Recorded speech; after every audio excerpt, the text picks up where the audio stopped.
Yeah, my name is William Tripp. How are you employed? I am a sergeant with the Raleigh Police Department. At the time of this event, were you a detective? I was, yes. I was a detective assigned to our homicide unit. And we heard from at least one other detective that was in the homicide unit at that time, which was Detective Carell. Is that correct? That's correct. Were you two on the same squad? Yes, we were. And as a part of your employment on that squad, which was the homicide unit, did you become involved in the investigation that we're here having the sentencing hearing on? I did, yes. What was your role in that investigation? I was the lead investigator. And how long had you been a detective in the homicide unit at that point? Approximately. At that point, just shy of 3 years. Okay. So wasn't your first homicide? No, sir. And you had been a police officer for around how long? It'll be 21 years next month. At the time, 18 or 19 years. So in the 18 or 19 years leading up to this, and the 21 years in total approximately, is this case like any other that you've dealt with? It is not. The scenes that you responded to and were a part of the investigation, and can you describe if it was a nice, neat, orderly kind of investigation and scenes, or was this more complex? This was much more complex and chaotic. And how so?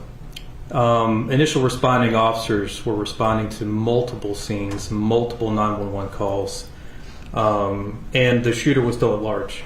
So it was very complex. The neighborhood was large, and again, the shooter was still out, so very complicated. We heard yesterday a little bit about a plan that was developed by the supervisors to assign a detective to each of the crime scenes. Is that fair? That is fair, yes. As the lead investigator of the case, were you assigned a particular crime scene, or what was your role? Initially, we all got called in and met in the homicide unit and started assigning out tasks and locations to go and investigate. Mine at the time was to stay at the detective division because we knew a witness was coming to be interviewed. Who was that witness? That was Dustin Poole. And did you interview Mr. Poole? I did, yes. And you heard his testimony here? I did, yes. Pretty consistent with what he told you? Yes, sir. As a condition of your role as a lead detective in this case, did you, while certainly not memorizing, did you familiarize yourself with the majority of the case file? Yes. And kind of quarterback the investigation? Correct. As you were investigating this along with your team, initially, did you learn of each of the separate crime scenes in the Hedingham neighborhood and the surrounding additional crime scenes? We did, yes. And did you, through the course of your investigation, learn about the item, at least some of the items of evidence that were collected from each of those scenes? I did, yes. And as well as the evidence that was collected, the victims of those scenes, the witnesses of those scenes, and whatever injuries were known to you at that time? That's correct. All right. So I'll kind of take them in order, and I'll start with the 5355 Sahaley Way address. Okay. Who were the two victims at that address? That was Lynn Gardner and Nicole Connors. And were you made aware of any witnesses that were present that saw anything of note at that location? Witnesses to the actual shooting, no. But witnesses to hearing the gunfire, yes. Okay. And at some point, would you be able to find that there would be video that would capture part of that event? Yes. We heard some talk about that from, I think, Lieutenant Rigsby and some other folks, but were there cartridge casings that have been fired that were collected from that location? Yes. What were the cartridge casings that were collected from that location, both in number and type? There were 5 spent 12-gauge shotgun shell casings located, and then there were 3 9mm spent cartridge casings located. And through the course of your investigation, would that be consistent with what you would have learned about the assaults that happened at that location. It is, yes. The second event, which we have not heard about, are you familiar with the 2201 Castle Pines address? I am, yes. If I may approach, Your Honor. Yes. I want to show you State's Exhibit 11. If you will look at that for a moment. Do you recognize those photos?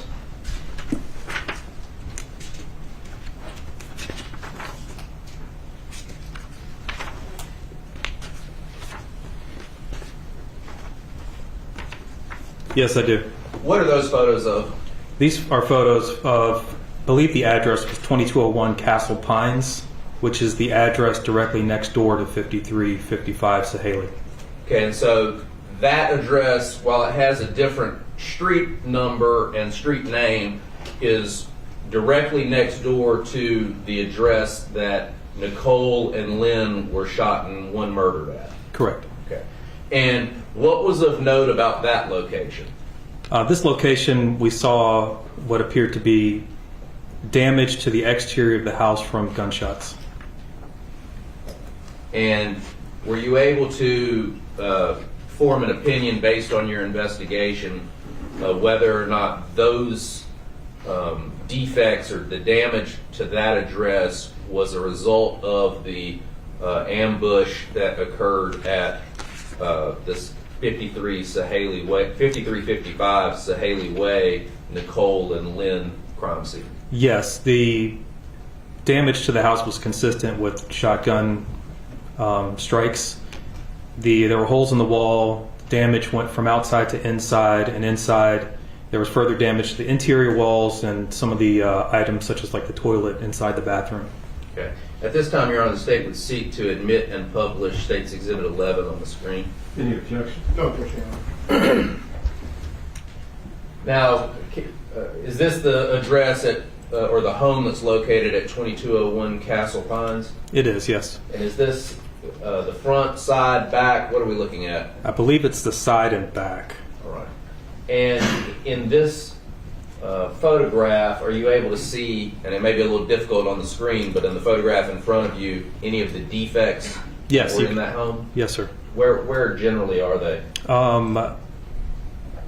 Kind of at that corner, right there where you're circling. Yes, you can see defects on the outside of that house. There, and some others. Correct. Okay, and that yellow tape, is that the crime scene tape that you guys put up? Yes, sir. This home, were you able to determine that it was occupied at the time that this happened? Yes, it was. Okay. And the resident contacted the police and told you I was at home and what? Right. We just heard the shots, fully cooperative, allowed us to process that scene as we needed to. Did she say that she had seen anything? No. Okay. And moving on to the next photograph, we see now the placards and orange sticky notes on it. Do those denote defects from a gunshot? They do, yes. Defects from the gunshots. CCBI puts those placards up for measurement and identification. Okay. And the next photograph, where are we now? This is inside the house. I don't recall exactly which room, but it is inside the house, and as placard 7 shows, it identifies a pellet from a shotgun round. Okay. And the next photograph? I believe that's the bathroom that I had spoken about earlier, where you could see the bullet penetrated the wall and that it eventually struck some of the items in the bathroom. Okay. And are these the defects that you're talking about? Yes, next to all those placards that CCBI would have put up. And they're coming from the outside in? Correct. All right. And the next photograph? I believe that's the toilet that was struck by one of the pellets. Okay. And the next photograph? Further damage from those projectiles entering the bathroom. Is this under the sink in the bathroom? Yes, sir. And are these shotgun pellets? They are. They're hard to see in the picture, but they're right near the placards. All right. And I believe, is that the last photograph, I believe? Okay.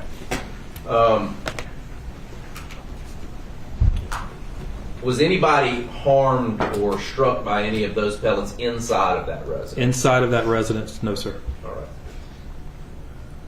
From there, I believe the next crime scene, and I'll refer to it as Osprey Cove cul-de-sac, Who was the victim at that location? That was Gabe Torres.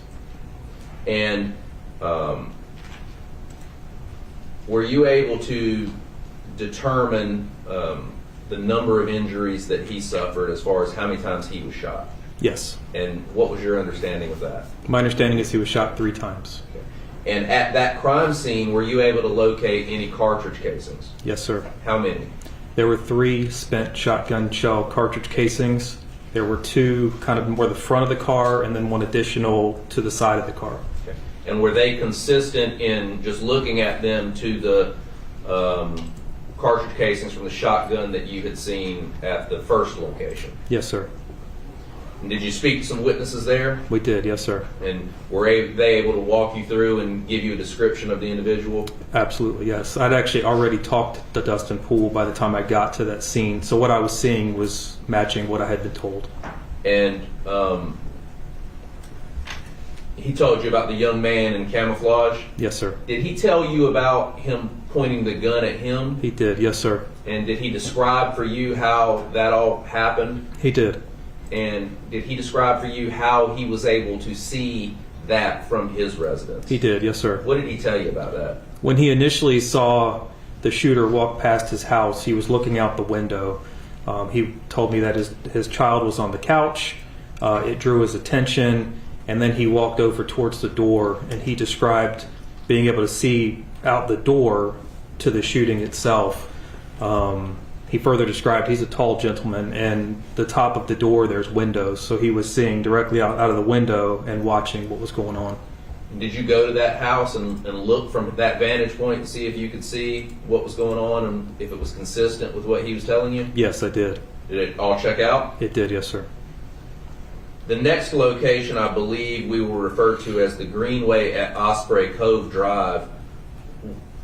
How can you describe how you would get from that cul-de-sac down into the Greenway path? What the options are? Sure. The Greenway runs behind that location. There's townhomes, set of townhomes. We've heard the Greenway's directly behind. You could see the Greenway from the townhomes themselves. But right at that cul-de-sac, there's an opening between buildings, a good size opening.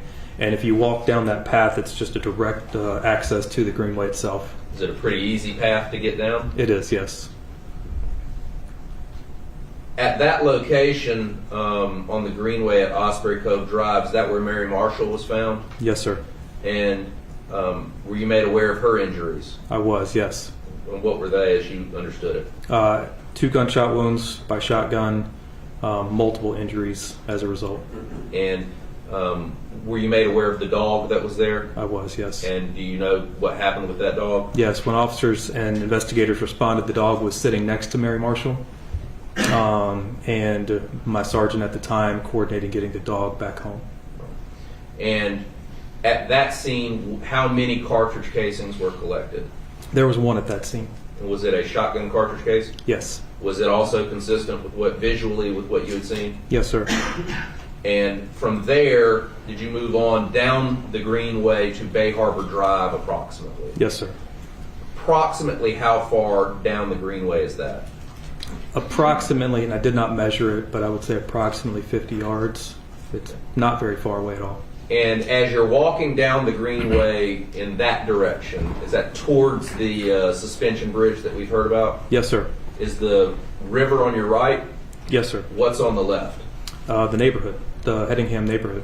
And are there some trees that line that as well? There are. There's some trees that line it, but you can see through the trees to the houses within the neighborhood. And were you made aware of any witnesses that were on this Greenway location? Yes. And you spoke to all of those people? We did, yes. And what evidence was collected at that scene? At the Susan Carnett scene? Yes. There were 4 spent shotgun shell cartridge casings. Were they consistent as well visually? Yes, sir. How many times had she been shot? At least 3. The next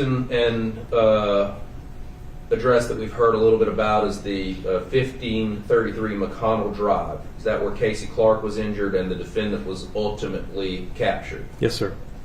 Now, at that location, we heard about this go bag or this bag that the defendant had, this camouflage bag. Are you aware that bag with its contents of an approximate weight of that bag? I am, yes. I weighed it myself at our evidence unit. It's a little over 22 pounds. And that was collected, correct? Correct. And inside of that bag, we've heard about the contents from it, there being some survival things, face paint, toilet paper, a change of clothes, the $700+ and a lot of ammunition. Fair? Yes, sir. There were also several knives Yes, that were sir. collected, and you collected the defendant's cell phone. Is that right? Yes, sir. And were you able at that scene to determine how many times the shotgun that the defendant had been fired? Yes. How many times had it been fired? 4. And did you find 4 fired cartridge casings at that location? Yes, sir. There were 3 on the ground and 1 still in the shotgun itself. And then 1 that had not been fired? Correct. All right. And we've determined, are you aware how many rounds that shotgun held? 5. Yes, sir. So throughout the course of this rampage or assault, the shotgun would have had to have been reloaded multiple times. Yes, sir. Do you know how that shotgun is reloaded? Is it one at a time, or was it a magazine type situation? It's 1 at a time.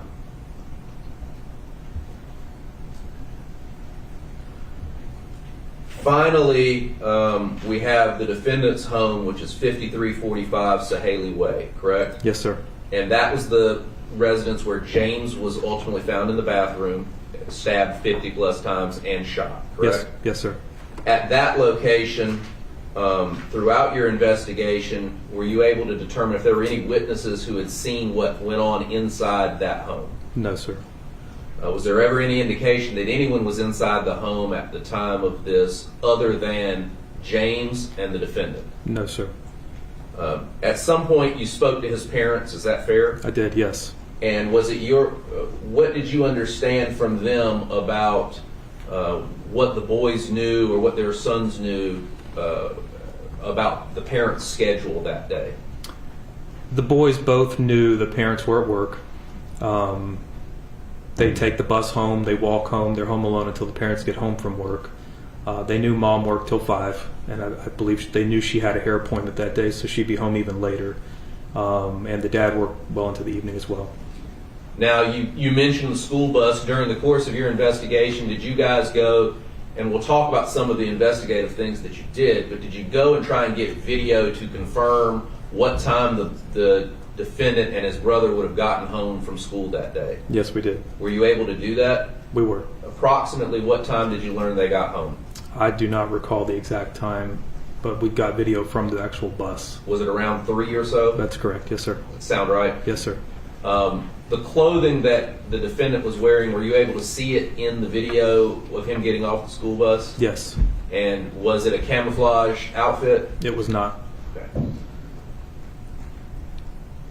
At that location, we've heard about the amounts of ammunition, and we just heard from Mr. Thompson about why that was. Did it stand out to you whether that was a normal amount of ammunition inside the home? It was a very large amount of ammunition. Yes, sir. I would not categorize it as normal. And we heard about the number of guns that were taken from the home. What's your recollection of the number of guns that you guys removed from the residence? From that residence, there was 11 guns. And at some point in your investigation, did you learn whether or not the guns that the defendant was captured with, the shotgun and the 9mm, had come from inside that residence? Yes. Okay. So in total, including those guns, was it 13 guns? That's correct. All right. When you were inside of the home, and you said you'd been a homicide detective for a long time and a police officer as well, did you make efforts to try and piece together that crime scene inside the defendant's home to figure out where the initial assault may have occurred and how James ended up in that bathroom? Yes, sir. And what did you look at, and what were you able to determine, and what was what you pieced together? Some of what we were looking at, and we had investigators on our homicide unit already working that scene, so they were able to walk me through what they had recovered or identified. But in that area between the kitchen and the living room, there was a gaming setup, and that's where the blood was first noticed. So naturally, we had thought that might be where it started. And then through the house, there was blood markings, such as through the living. So it started at that gaming area, got to the living room. There was blood markings on the edge of the couch, closest to the gaming area. Blood markings on the edge of the couch, closest to that master bedroom, and then more blood trail leading to the bathroom, where ultimately James was found, which was an extremely bloody crime scene.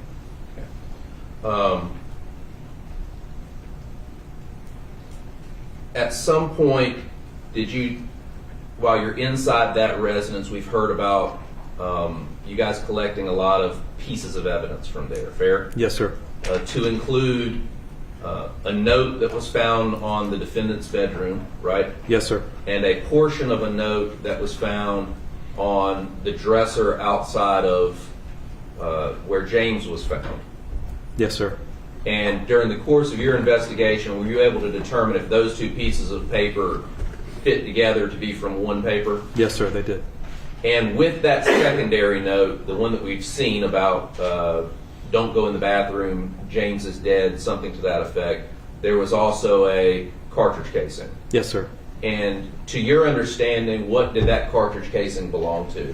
That cartridge casing was a .22 caliber cartridge casing, and there was a .22 caliber rifle directly next to the note that was written, left on Austin's bed.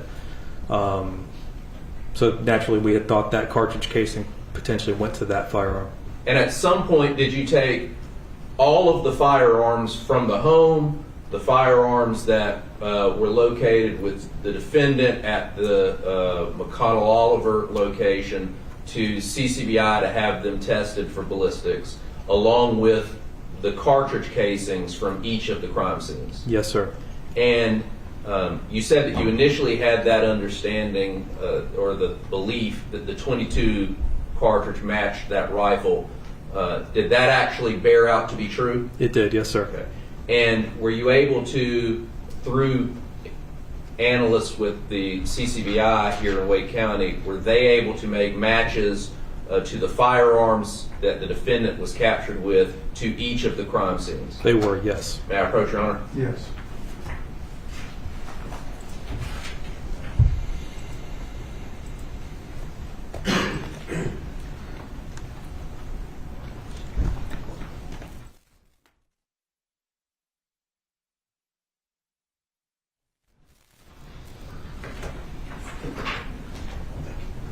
I'm going to show you State's Exhibit 12, if you don't mind taking a look at that for a moment.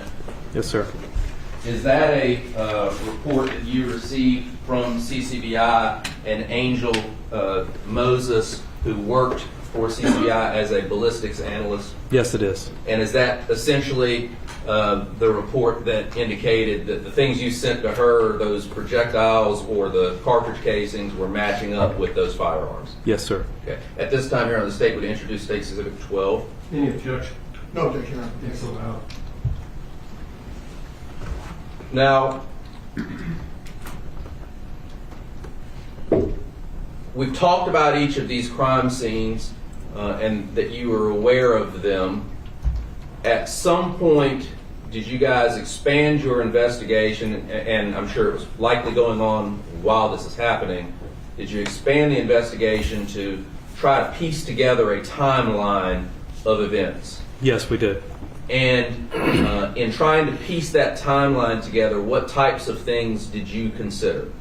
We considered the note that was left that was time-stamped. We considered witness statements, 911 calls, video evidence that was recovered that was also time-stamped. Those are some of the things we were considering when we were putting together this timeline. Okay. And were you able to get more than one piece of video that captured portions of this event? Yes. And in doing that, were those all time-stamped as well, or some of them time-stamped? Yes. did they all sync up perfectly on the time? What do you mean? The times on each of the videos, were they all perfect? Everything made sense as far as where the timestamps, the videos that were timestamped versus the 911 calls and kind of what we knew about the case, yes. Okay. And during the course of your investigation, did you kind of try to piece together a potential path that the defendant would have taken? We did, yes. And during the course of the investigation, throughout, did you make efforts then and since to kind of walk that path to figure out if it is doable? Yes, we did. And what type of terrain you are dealing with? Correct. Can you describe that path for us a little bit? Yes. We know the path from house to house is through the neighborhood. From the Torres scene, there's a path down to the greenway itself. The greenway itself is paved over to the bridge, and then after the bridge, in order to get where he was next seen, it's all through the woods. Very wooded area, not a very easy terrain to walk. Okay. Do you know approximately how far it is from start to finish? It's a little over 2 miles. May I approach, Your Honor? Yes.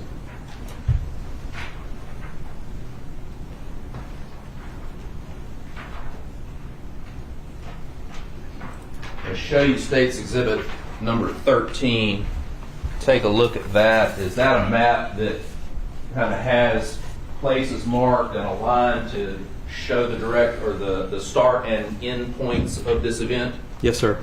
Is it, to your recollection, what do those little pieces on the map represent? Each piece on the map represented either a crime scene or a video or something that helped us identify that that was the path that Austin was taking. Okay. And at this time, Your Honor, we would move to introduce State's Exhibit 13. Any objection? No objection, Your Honor. That's allowed.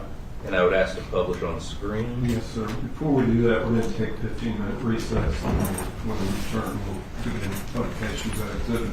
We'll resume at quarter till 12. Superior Court being recessed till 11:45. Sergeant Tripp, when last we spoke, we were going to look at the State's Exhibit 13, and it's being published. It's here on the screen. Is this the map that you talked about was generated to show the start and end points of the travel of the defendant? Yes, sir. If I may approach the witness, Your Honor. Yes. Give you this just so you'll have it. Green button there. Okay. Pointer. Can you kind of mark on here with that pointer where the start is and where the end point would be? Yes, the start point is right there. Okay. It's hard to hold still, I'm sorry. The start point is right there, and that would be the Thompson house, and then Nicole Connor's house, and then further down in here, you get into the cul-de-sac at Osprey Cove, and then the Greenway, and then the bridge over here, and this is where you go really into the wooded area. This right here is another point where video surveillance picked up Austin at Blackbeard, which is a mobile home community, and then it continues through the woods. He's seen entering the woods right here, and it just continues. There's a trail. It's not really a trail. It's just kind of an opening that goes all the way to Tar Heel Club, which is up here.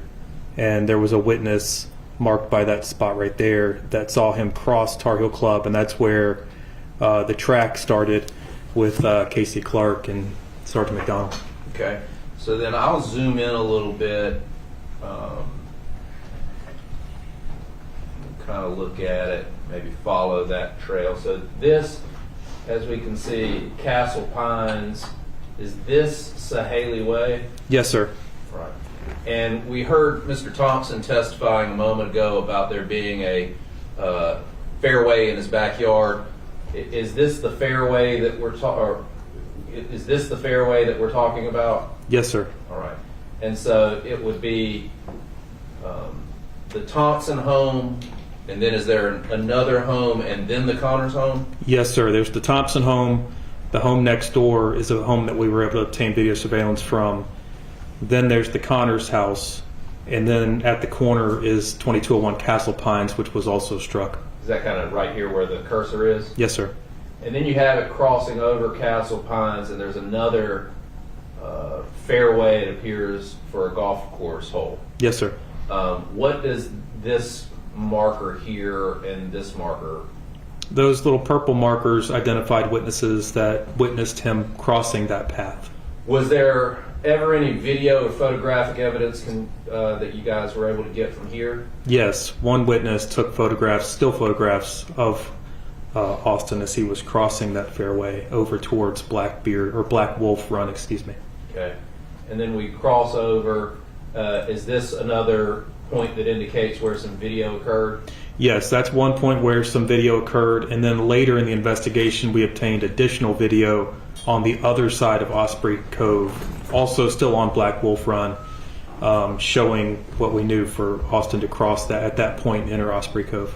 And then is this the cul-de-sac where Gabe Torres was? Yes, sir. And the path down to the greenway? Yes, sir. And then there are these two red markers here to indicate Miss Marshall and Miss Carnat's? Yes, sir. And another witness for this location? Yes, sir. That witness backed up to his house, backed up to that trail, and said he saw him walking by. And that's kind of the purplish point marker? Yes, sir.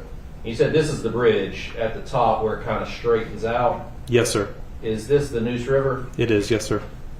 Is this the suspension bridge that we've heard about? Yes, sir.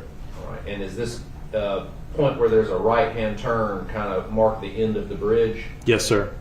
And would you characterize this portion of tree line as heavy or dense? Yes.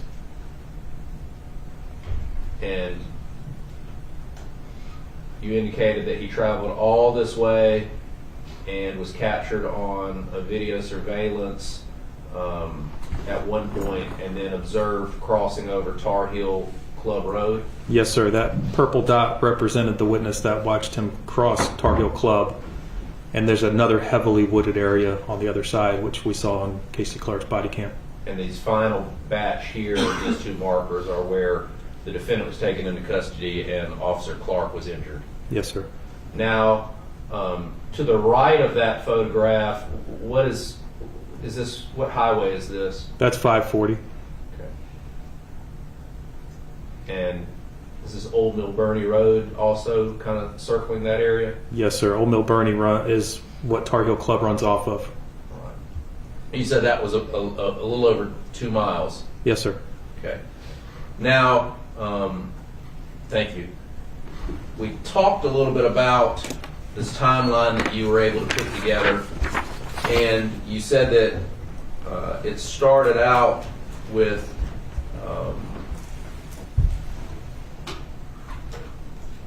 a time that was listed in the note that you recovered that the defendant left behind. Yes, sir. What's the first time or data point that you have to kind of start this event from? The first one was we started at 4:20 p.m. And at that point in time, what do you know has happened at 4:20 p.m.? We know James was killed. And we know that from the note? We know that from the note. There was a timestamp on the note of 4:25 p.m. and it mentioned he was killed maybe 5 minutes ago.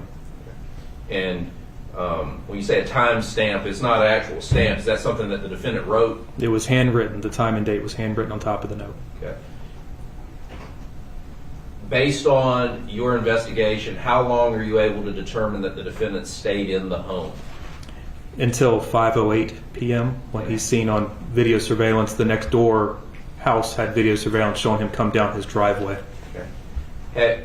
Were you able to piece together a time in between 4:20 and 5:08 that the defendant had any communication with his father? Yes, at 4:47 p.m. he had a conversation with his father. Okay, and what do you know about that conversation time-wise other than 4:47? I know at that point, according to the note, he'd already killed James. Okay. And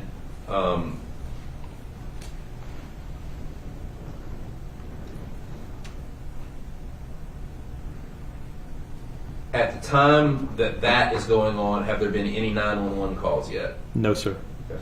So at 4:20 approximately, James is killed. At 5:08, you get the security camera. And what does that capture? That captures Austin coming out of, like, walking down his driveway from his front door, and then he raises his shotgun and attacks Lynn Gardner and Nicole Connors.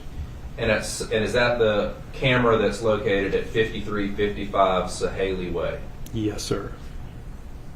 At approximately 5:09 or so on a video, do you get a second video that picks something up? Say that again, I'm Is there sorry. a second video after that that picks up that initial assault? Yes. Okay. Yes. And is that from 2530 Black Wolf Run? Yes. How does it capture the assault? It captures the sound. Right. Is the defendant seen at any point on that video? Yes. What do you see of the defendant on that video? On that video, you see the defendant crossing Black Wolf Run and entering Osprey Cove. Is that a very close-up shot of him? No, sir. Is it a long and protracted view of him, or is it quick? It's quick. Okay. And for that video, do you get 3 separate clips? We do, yes. Then at approximately 5:10 p.m., is there a video at 2427 Black Wolf Run that captures the defendant? Yes, sir. And what does that show? That also shows him crossing Black Wolf Run and entering Osprey Cove. And that one shows him walking a little bit further than the initial video we just talked about. And before he would have gotten to that location, he has to cross over that fairway. And is that where the photos are taken? Yes, sir. All right. So then, is that when the first 911 call happens after that 5:10 video footage picks up the defendant? Yes. All right. And tell us a little bit about that. There were several 911 calls, but ultimately the first 911 call was at 5:12 p.m., directing officers to that scene at Sahaley Way. Okay. Is there another 911 call a couple seconds later? Yes, sir. What does that one say? That one was the 911 call directing officers to the scene at Osprey Cove. Okay. And then another 911 call? Yes, subsequent 911 call referring to officers to the scenes at the Greenway. Is there again another 911 call after that? There were several after that, yes, sir. Okay. And I think you have 2 at 17:12, 1 at 17:15, another at 17:18. Yes, sir. And then are you able to determine whether or not there's another phone call that happens after that between the defendant and his father? Yes, sir. At what time approximately was that? That was approximately 5:28 p.m. And did you speak to Alan Thompson about that phone call? I did, yes. And does he give you any description when you talk to him about how Austin spoke to him or appeared on that phone call? Yes, he said during that phone call there was no change in his voice. He couldn't detect him being out of breath or anything like that. Shortly after that 5:28 p.m. phone call, is the defendant captured at 5:32 p.m. on a video? Yes, sir. And where is that video? That video is at Blackbeard Lane, which is the mobile home community I had referred to on the map. Okay. And so he's already crossed over into the woods and is back up into that mobile home park at that point. Yes, sir. And is there anything of note in that video about the defendant? Yes. In that video, he's observed speaking to somebody and indicating that there's a shooter over there. And you can see him carrying the shotgun. And then at 18:02, is there another 911 phone call? So approximately 5:32. I'm sorry. Is there another phone call that says that the suspect had walked past his home after that? Yes, sir. Okay. And give a description of him? Yes, sir. And then do you get this Tar Heel Club phone call saying the defendant has crossed over Tar Hill and back into the woods? Yes, sir. At what time was that? That was at 1812, so 6:12 p.m. And at what time do the first shots at the McConnell Oliver Drive location happen? At 6:44 p.m. And then at what time do you discover that James has been killed? 7:38 p.m. And at what time is the defendant taken into custody? At 9:36 p.m.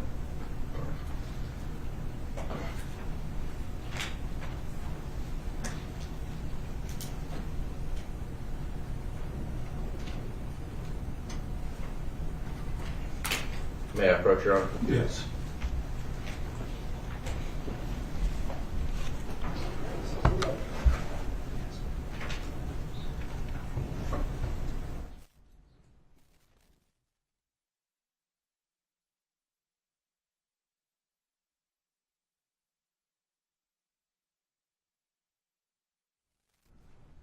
At this point in time, the state would seek to introduce State's Exhibit number 14, which is a thumb drive containing each of the videos that we just discussed and the still images from the cell phone that were taken as the defendant is crossing over the golf course fairway.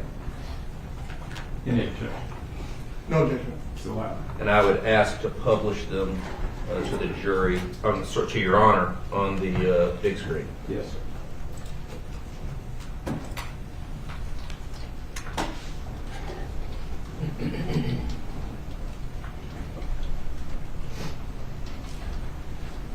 So starting, Sergeant, we'll start with that 5351 Sahaley Way video. Is that the first video that chronologically that captures an event for this? Yes, sir. I think we originally had said it was 53:55, but it is 53:51.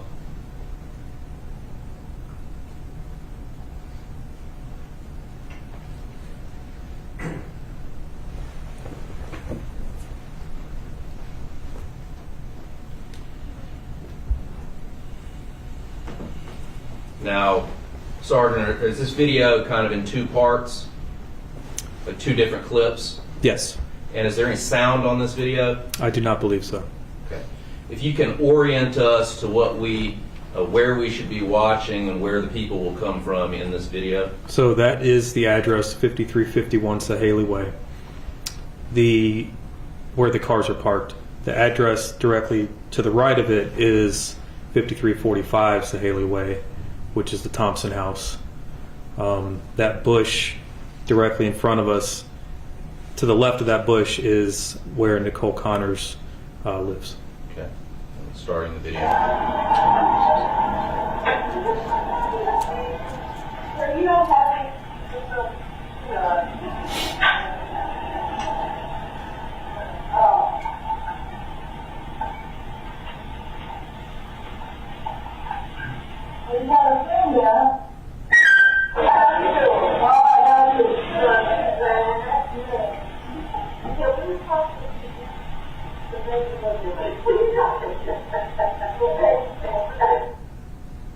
So that's the first portion of it, and this is the second.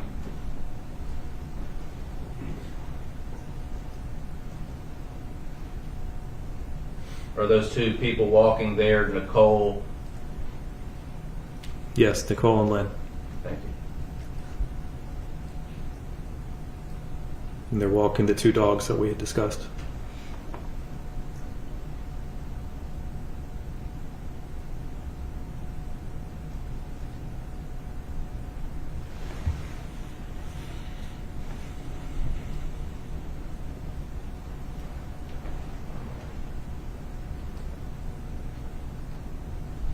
And that's when Austin exits his house and walks down his driveway and approaches Sahaley.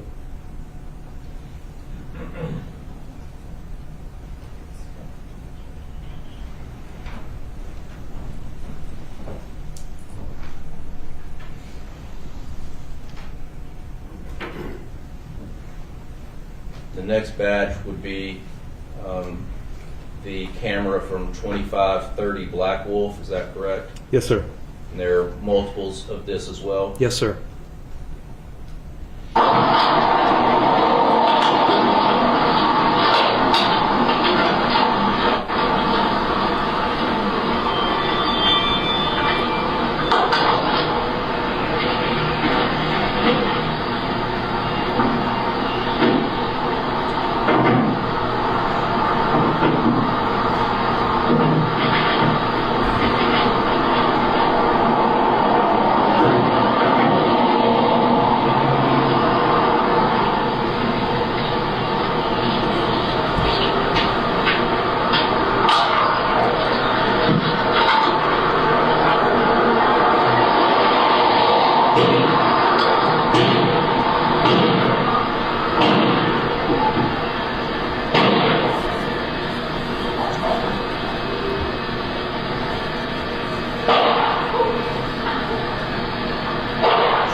Loud bangs at the end, were those the 5 loud shots that you correlated with the shotguns? Yes, you can hear the 5 loud bangs that we correlate with the shotgun, and then you can hear 3 additional bangs that we correlate with the 9mm.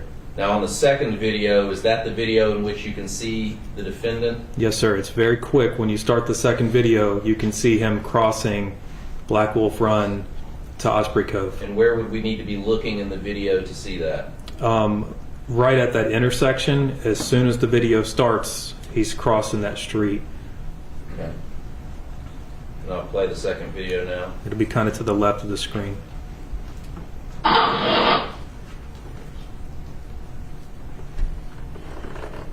you point on the screen where we should be looking?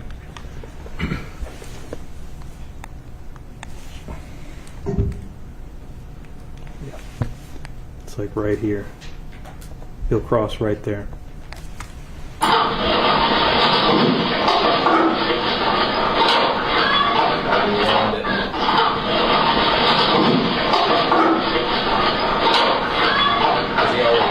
He's already crossed, yes, sir. It happens as soon as the video starts.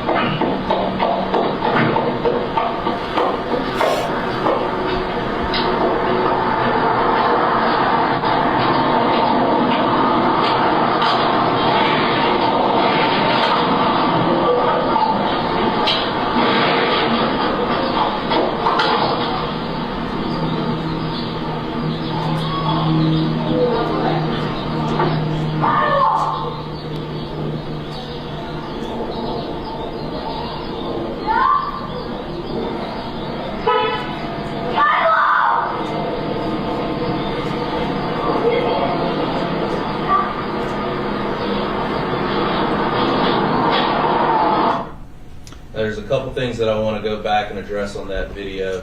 One, we first see the defendant cross over at the very start of the video. Can you hear any more gunshots on this video? Yes, you can. You can hear 3 distinct gunshots that we then correlated to the Gabe Torres scene. Now, how far away from the Gabe Torres scene is this? Not very far at all. You can actually see right where he crossed, that is Osprey Cove, and it's not far down Osprey Cove where that cul-de-sac is located. Now, those gunshots, do they happen shortly before the child starts yelling? Yes. And in this video, are you able to see Jasmine Torres's car? Yes. Which car was that? It's the burgundy SUV. And I'll play this again from the beginning so we can pay attention to those things.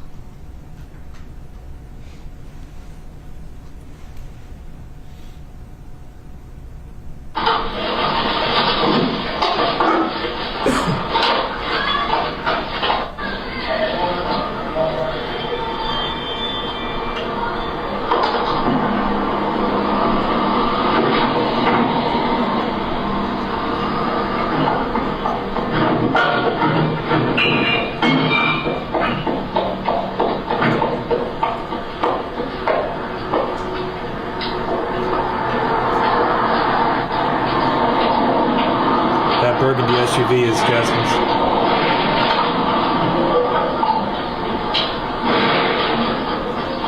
And those were the gunshots.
Next video is 2427 Black Wolf Run video. And that video, what is it that we're looking for? That video also shows Austin crossing Black Wolf Run to Osprey Cove. So it's a closer view of him crossing the street that we just saw? It is, yes. And just orient us in this video, if you can, as to where we need to look. So that's Osprey Cove right there. And he crosses right here and he kind of trots across, and then he walks right here on down Osprey Cove. And the Torres scene is further down to the cul-de-sac. So that's the start of the street that Gabe Torres was parked in. Yes, sir.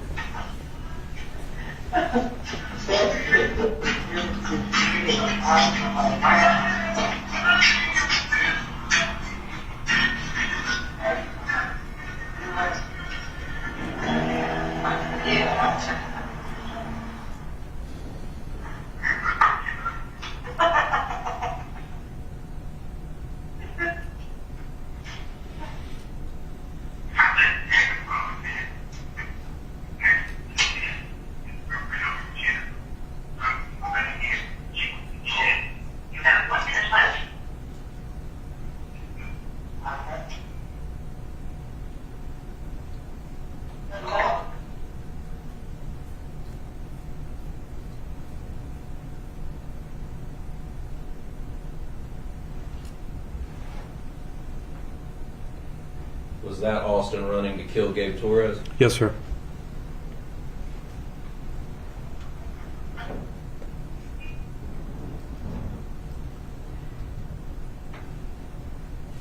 And then finally, as the videos go, it's the 1104 Blackbeard Lane residence video. Is this the video from the mobile home park? Yes, sir. So he's already crossed over into the wooded area after all of the killings. Yes, sir.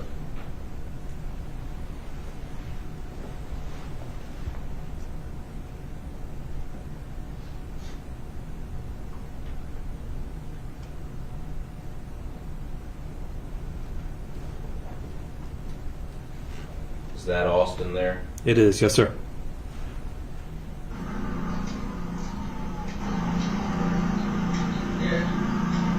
There's a shooter over there.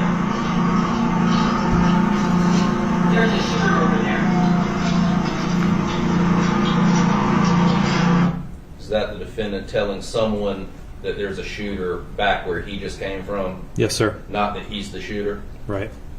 And you can hear sirens at that point? You can hear sirens in the background, yes, sir. I'll play the second video because it's there. I think it's the same thing, correct? Yes, sir. That's actually the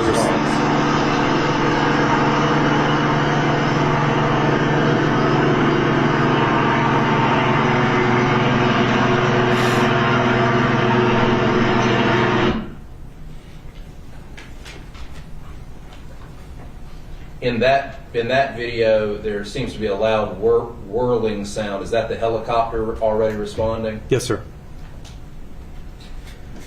And the photographs of the defendant that were taken as he crossed over that golf course in the neighborhood, I'll share those. There are two of those, correct? Yes, sir. And are they from quite a distance? They are, yes, sir. So I'll zoom in that. Is that the defendant crossing is this here the fairway? Yes, sir. And where he is, are these homes that are on the other side of the golf course? Yes, those homes are on Black Wolf Run.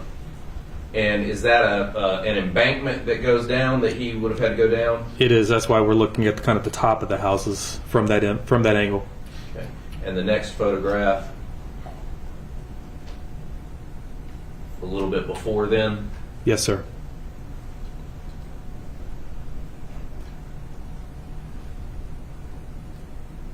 Now, all of these photographs and videos that you were able to capture, is some of that just luck that people happen to have Ring doorbell cameras? Yes. And the path that we talked about the defendant taking, when he ends up back up in that mobile home park, you've walked that path? I have, yes. Do you have, based on your training and experience, what was your understanding of why he would have ended up back in that area? Based on my training and experience, it would have been to avoid capture. It's a wooded area. There's the Noosh River, so there's bodies of water that he really can't go to the right. And then there's communities to the left. So it seemed like he just stayed in that wooded area. Now, when he came out of the wooded area, were you able to kind of surmise why he may have come out of the wooded area at the points that he did? Yes, it's the bodies of water. And then so as you come up on that mobile home community, there's the river leads to a bigger body of water. There's fences, so he almost has to come up at that point to cross over to get back to that wooded area which he walked. Having gone through all of these things and collected all this evidence, is it at this point that you guys, the defendant's in custody at this point, right? Yes. And we heard some testimony that he spent a great deal of time in the hospital, or several weeks in the hospital. Correct. We also heard that there were law enforcement officers in the room with him. Yes, sir. Why is that? As security. Were there any instructions given to those law enforcement officers that you were aware of? Yes, every officer that sat with Mr. Thompson was instructed to file a supplement indicating if they observed anything or if anything was abnormal. And then just to document their presence. Document their presence and anything they observed. Yes, sir. Were they instructed about interviewing him or making contact with him in any way? They were not to interview him. Through your experience in reviewing all of this, were you made aware of any instances that stood out about the defendant while he was in hospital care? Yes, sir. What types of things were they that stood out to you? There were incidents such as him making like a... Objection. Kenny statements coming forward. I'm sorry. You're objecting to statements of Mr. Thompson. Your Honor, at this point in time, Austin Thompson had suffered a traumatic brain injury and was under medical care. We don't believe it would be appropriate for any statements that he was made while under the supervision of medical professionals to be elicited or submitted at this point. All right. I'm going to allow the information if it's reliable and accurate, and I'll certainly give it the weight that's appropriate after hearing either cross-examination or arguments with respect to any statements that were made. Yes, sir. Go ahead, sir. You may answer. Okay, yes, sir. Officers documented things such as him, making like a gun with his hand, like a finger gun, and pointing it at nursing staff and the officer that was watching. There was another officer that documented him asking if the officer would tase his father, who was in the room as well, and then just inappropriate comments throughout. And there were also supplements in there that documented him having normal interactions or more normal interactions with individuals. Is that correct? Yes. Playing card games? Yes. eating food and having conversations with his parents? Correct.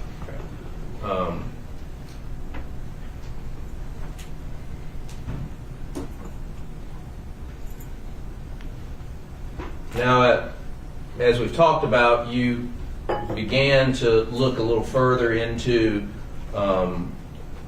how and why this event may have happened. Is that fair? Yes, sir.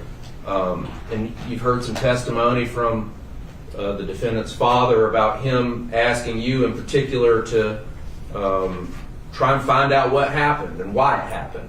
Yes, sir. Do you remember that? I do. Yes, sir. And did you make efforts, along with everyone else in the Raleigh Police Department, to get answers to this? Yes, we did. One of the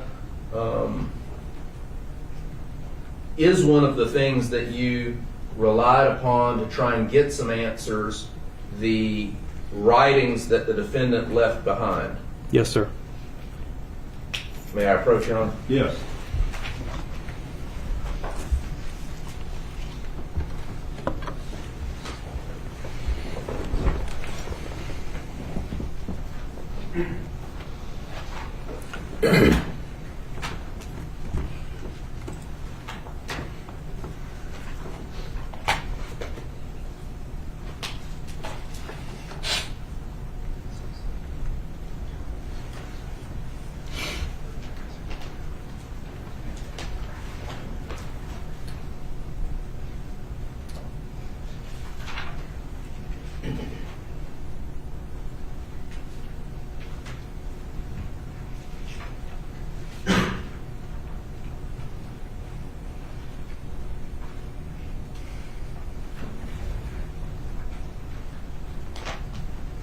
Sergeant, I'm going to show you a couple of exhibits while I'm up here, if you don't mind.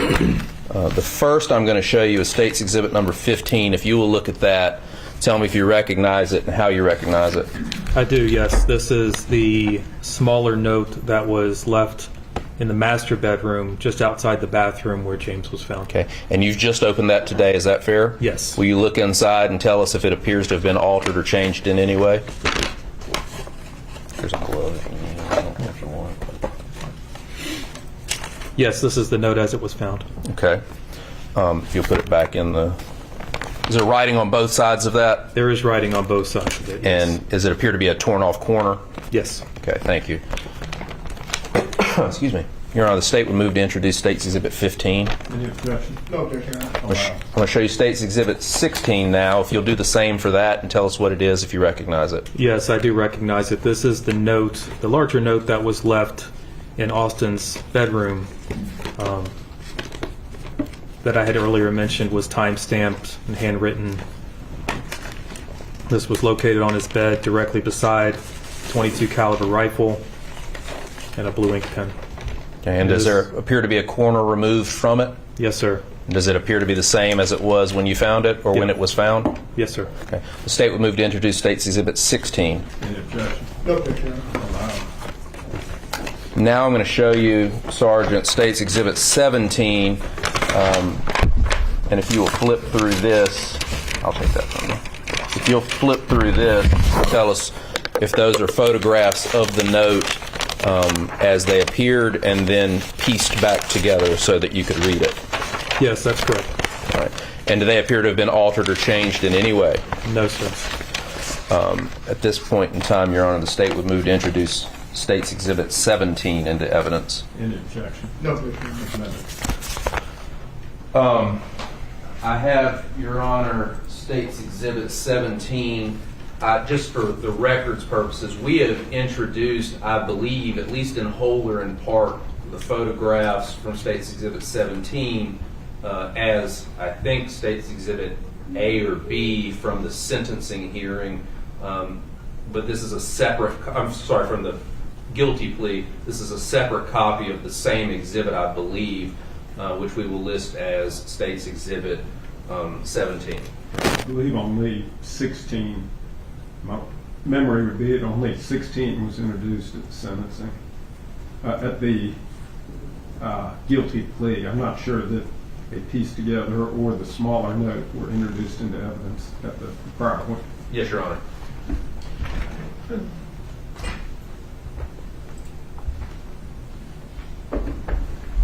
And you wish to publish? I would ask to publish State's Exhibit 17. Yes.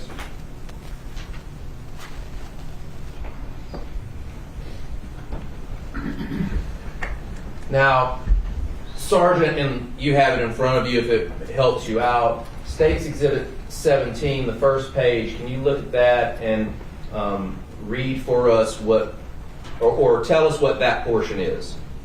This is the portion of the handwritten note that has Austin's name at the top, time and date. Okay. And as we scroll down, does it appear to have the bottom right-hand corner or left-hand corner of the page, depending on how you're oriented, ripped off and an ink pen? Yes, sir. And as we continue to scroll down to the second page, is that the back of the note? That is the back of the note, yes. And we'll continue to scroll down to the third page. Is this the corner that was found and was introduced as State's Exhibit 15? Yes, sir. And this is the note that we've seen earlier that says, James dead inside, don't look. Is that right? Yes, sir. Okay. Now, we scroll down a little bit further on that page. Is there writing on the other side of that corner? There is, yes, sir. And is this where you guys took and attempted to piece together those to make sure they came from the same place? Yes, sir. So moving on to the next page of that, is this the pieced together first page? It is, yes, sir. And we'll try to zoom out a little bit so we can see the whole thing. I don't know if we'll be able to, but maybe not. All right, we'll just go from there. Can you read for us the note and what it says? I know you have it in front of you. I will, yes. The note reads, Austin, 4:25 p.m., 10/13/2022. The reason I did this is because I hate humans. They are destroying the planet / Earth. Killed him at 4:20, about, parentheses, 5 minutes off maybe. He kept breathing, so I stabbed him. Stopped breathing about 10-15 minutes later. I don't have a goal. I'm not suicidal. Death is like sleep. That's why I don't care if I die. I have never been bullied or anything by Dad. I don't like you, Mom. Every other member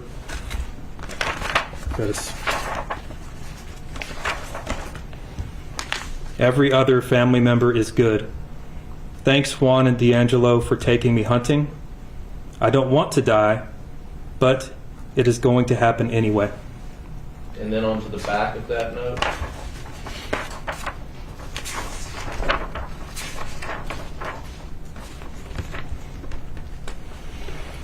You were the best, Dad. I was never bullied in school either. Parentheses, cops, in parentheses. I killed James because he would get in my way. I killed James with a subsonic .22 I stole from Cabela's. I have no regrets. I'm not mental either. I was sane when I did this.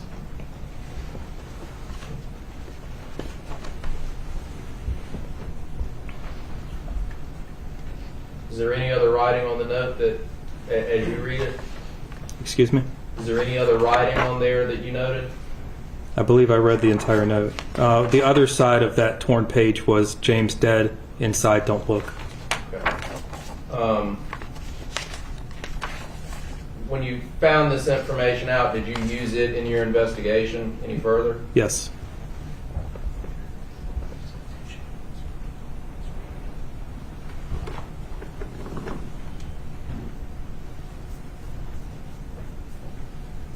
Now, when you read that, what was your understanding of his state of mind at the time that he was writing it and committing these crimes? Objection, Your Honor, to this, him interpreting the state of mind of his Suspect. What does the defendant say his state of mind was at the time that all of this happened? He writes he was sane when he did this. And does he give a detailed account to some degree of what happened with his brother? He does. He details it by time and also the manner in which it took place, which was consistent with the autopsy. Did he also list why he says he killed his brother? Yes. What did he say again? I killed James because he would get in my way.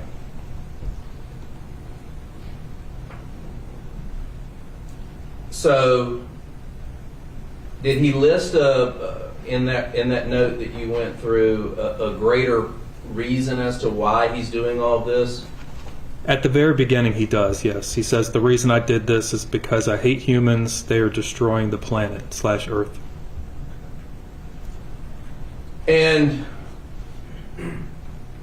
the things that you learned in that note, did they match up? You already said that the autopsy matched up, but did other things in that note seem consistent with the other reliable and believable evidence that you were able to locate, such as the videos and the timing and those sorts of things? Yes, sir. And at some point, I'll call it the second note, but the corner of the note, it says that James is dead in the bathroom, don't look in the bathroom, something to that effect. Is that right? Yes, James dead inside, don't look. And that portion was found outside of the bathroom where James was in fact found and dead inside. Is that Correct. fair? Yes.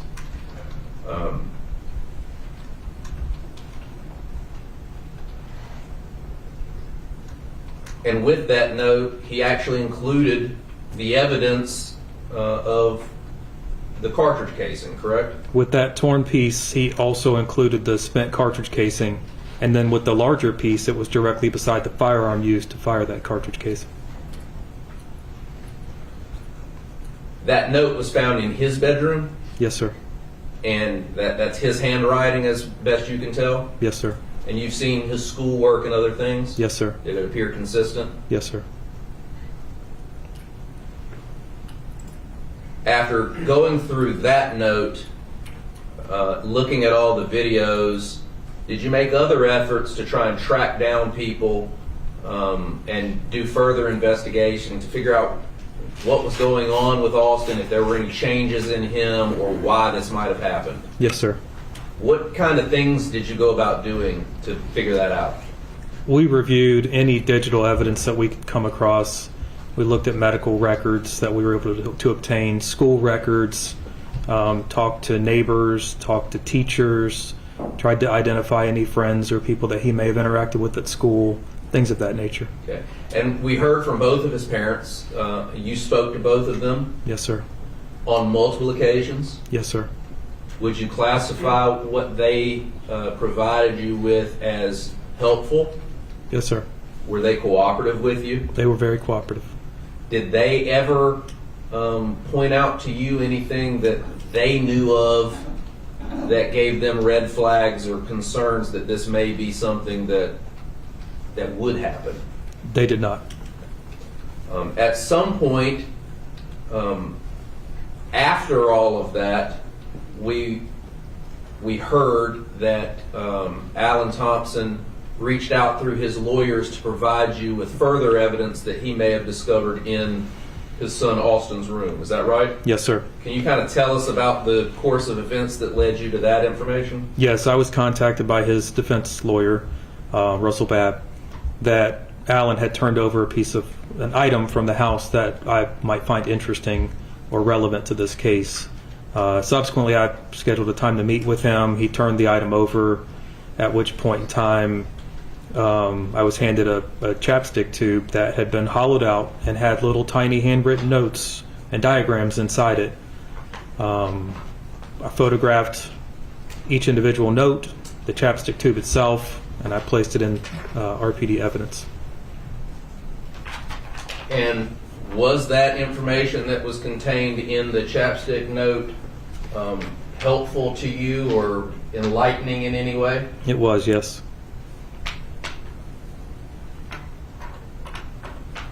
May I approach, Your Honor? Yes.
I'm going to show you State's Exhibit 18. If you will look at that, I'm also going to give you some scissors. If you don't mind taking a look at that, opening it up, and telling us what it is that's inside there. Yes, this is the chapstick tube I was just speaking about, along with the handwritten notes found inside. All right. You open that up and make sure that they appear to be accurate.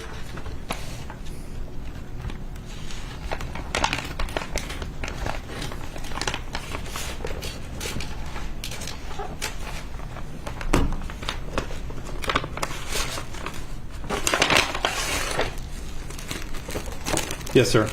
Okay. And are those the things that you were provided from all together from Alan Thompson as being contained in that chapstick container? Yes, sir. Okay. I'm going to also show you State's Exhibit 19, if you will look at that. I believe they should be photographs that you took of all of these items in packaging and clear. If that is true, let us know.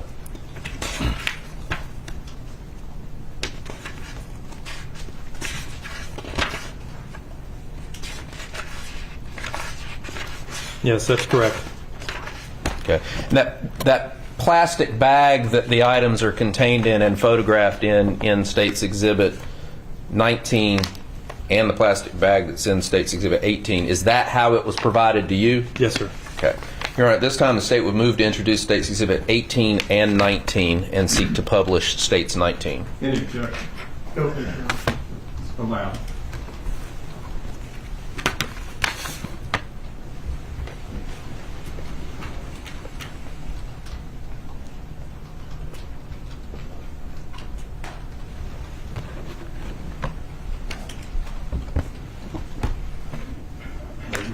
Yes, Your Honor.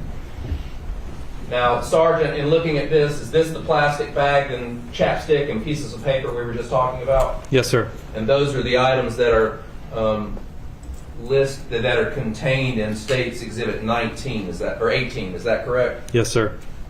And is that how they were provided to you? Yes, sir. Okay, we'll move on to the next. Is this one of the things that was contained on a piece of paper inside of that chapstick? Yes, sir. What does it appear to represent? Or what does it say? It says timer box. Inside the square it spells metal and has E below it. It looks like kind of wires going to another box. And when you saw this, what did it make you? How did that How did that affect your investigation? I believed what I was looking at was kind of bomb making designs and instructions. And did you look into those sorts of things after you retrieved this? I did, yes. Was it consistent with things that you would find? Yes, sir. Okay, moving on to the next. What do we see here? This is another diagram. It looks like a small square with wires going to a larger box. Some of the words on there are bucket, wires, metal, phone, match on wire, and then the letter E. Okay. And the next photograph? This looks like a diagram of maybe tripwire, where it says string, leaves, and box, and it looks like two small trees with a line going between the two. The next photo? This is another diagram. It says grill igniter, and then there's a straight line I believe represents ground. It says ground below it, and then a box again that says metal and has the letter E in it. Next. This is a diagram of a pipe. It says pipe, small pipe, a fuse, cap lid, metal, and then the letter E again in the middle of the diagram. what did you understand this to be a diagram of? To me, it looked like a diagram of maybe a pipe bomb. The next photograph? This is another photograph of a diagram. String, match, lid, metal, E.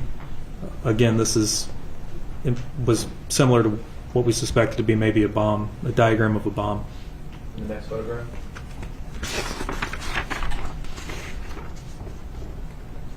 It's another diagram.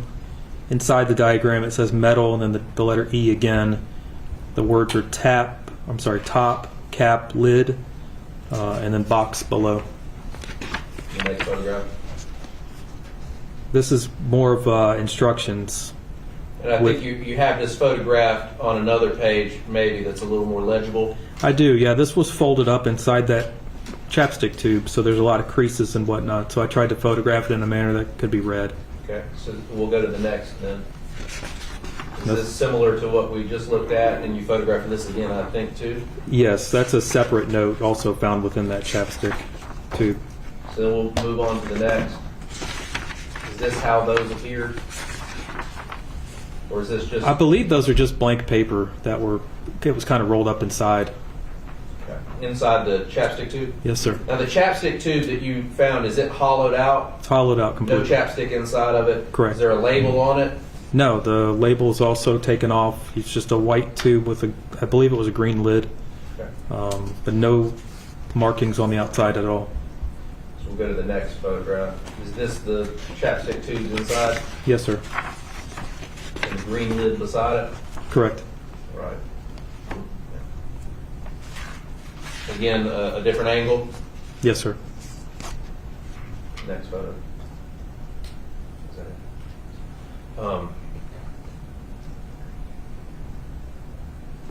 I'm going to go back to this.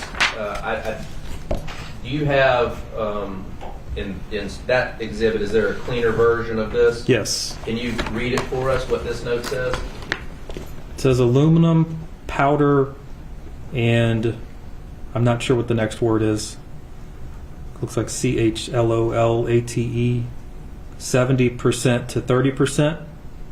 Potassium nitrate, aluminum powder, and sulfur, 59%, 31.6%, 9.4%. Aluminum powder and potassium, I'm not sure what that word is either. PERCH, possibly an LORATE, 34.2%, 65.8%. Magnesium powder and potassium nitrate, 50%. Black powder, 75%. Potassium nitrate, 15%. Charcoal, 10%. Sulfur, ANFO, 94%. Ammonium nitrate, 6%. Fuel oil, FO, 1 gallon to 1/2 cup oil. Now, when you looked into this, or did you look into what this may be? I did. I simply Googled some of the words, some of the terms, some of the chemicals that were mentioned in the letter. And based upon what you learned, what was your opinion about this? Much of those chemicals are used for explosives. And the next larger photograph that we have from the item, can you read that for us? I can't read the very first word because of how it's put in the envelope here. Maybe nitrogen. So I can't read it from here. If you need to take it out of there. Yeah, if you don't mind.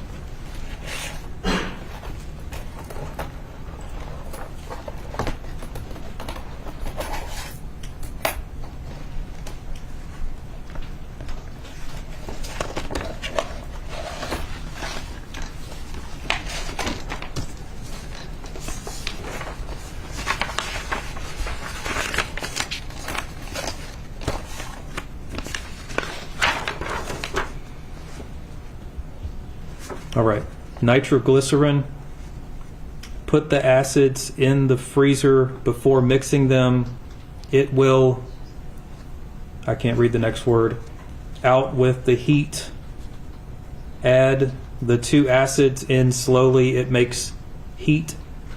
Keep in cold ice water get 5 milliliters of sulfuric acid and nitric acid.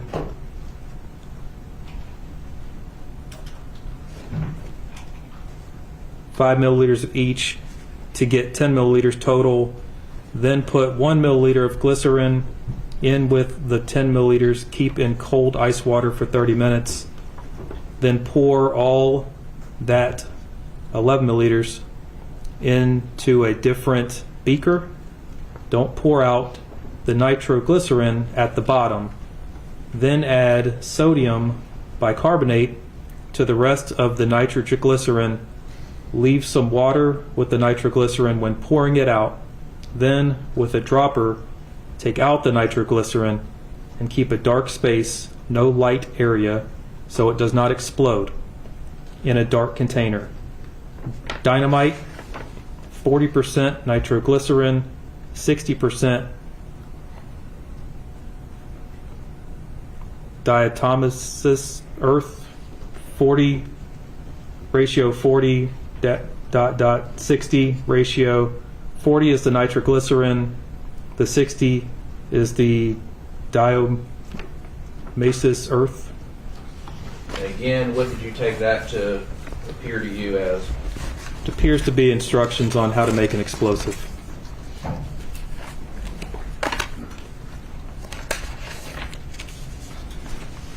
So this is the information that Alan provided to you, correct? Yes, sir. You took all of that information and you did you use it in your investigation to further it? Yes. Now, you said that you talked to him and you talked to Elise.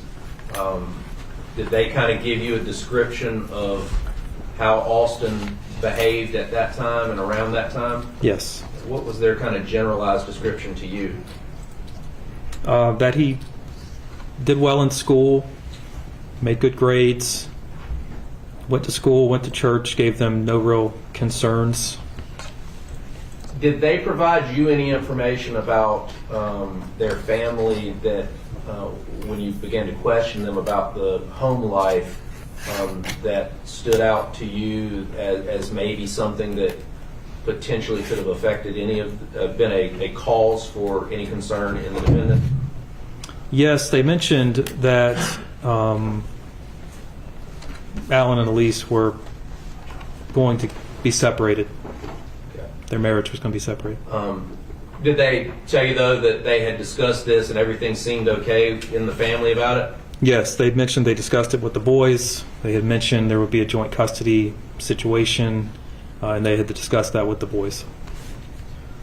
Did they say that either one of the boys, James or Austin, had a negative reaction to this in any way? They did not. You said that you spoke to Austin's teachers and you reviewed his schoolwork, right? We did collect all that, yes, sir. Okay. In talking to his teachers, what was the general impression that you received from them, and if there were any red flags? I mean, you spoke to the ones that testified and some others, right? I did not personally speak with them, but they were spoken to by members of the homicide unit. That schoolwork was collected as part of this investigation. Nobody mentioned any glaring red flags. Much of what we heard yesterday was the stuff that we'd heard in those interviews. And you said that schoolwork was collected, is that right? Yes, sir. And some of the defendant's school records were collected? Yes, sir. May I approach, Your Honor? Yes.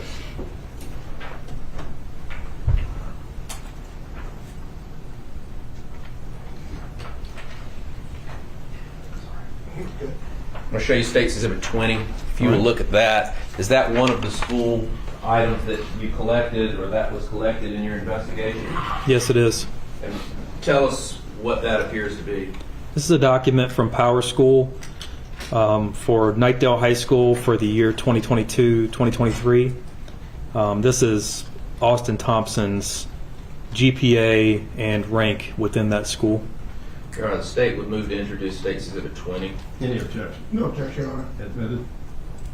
And what information is contained on there? You said it has his school rank and his GPA. Kind of tell us what it says. It says Austin David Thompson, it's grade 10, has his school number, and and his date of birth. And for the date, the most recent date on the GPA was 9/29/2022. Indicates he has a 3.875 weighted and unweighted GPA. So that would have been less than a month before this event? Correct. You said that you spoke to a lot of people. Did you try to speak with all the neighbors and people to see if they had any interactions with the defendant? Yes. Did any of the neighbors give you any thing that seemed as a big red flag to you about the defendant's behavior in the neighborhood? No, sir. You reached out and got, I think we heard that the defendant's parents signed off to give you his medical records as well. Yes, Did sir. you get those? Yes, sir. Were you ever able to determine if the defendant had any medical issues that would cause this type of behavior? No, sir. You were not able to determine, or you didn't find any? Didn't find any. Okay. When you asked his parents and you asked everyone about this, did anybody say that he had to get mental health treatment or anything like that? No, sir. And were you able to find any records of any of that? No, sir.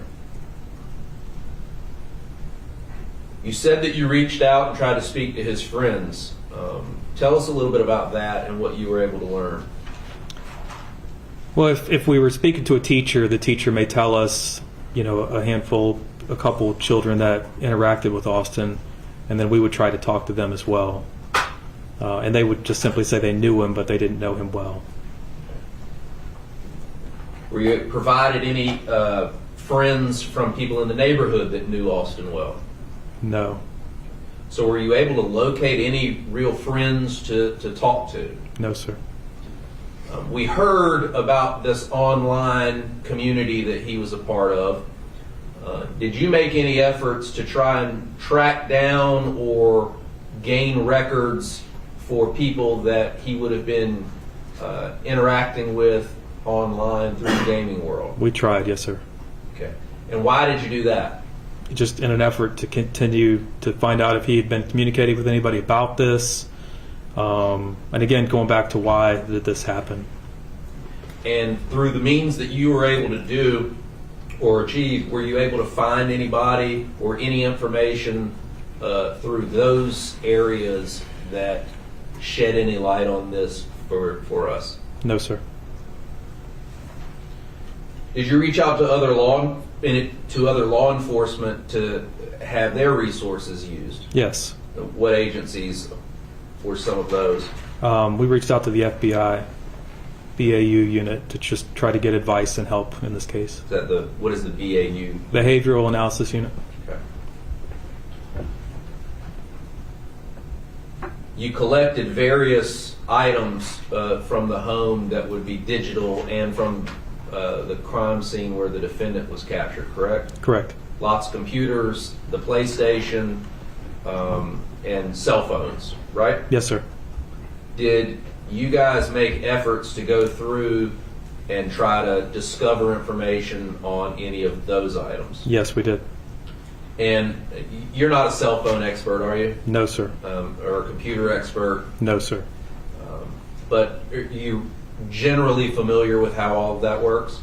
Very generally, yes. And when the people who are subject matter experts in those items and topics are able to get extractions, do you review those extractions at least in part? Yes, we do. Okay.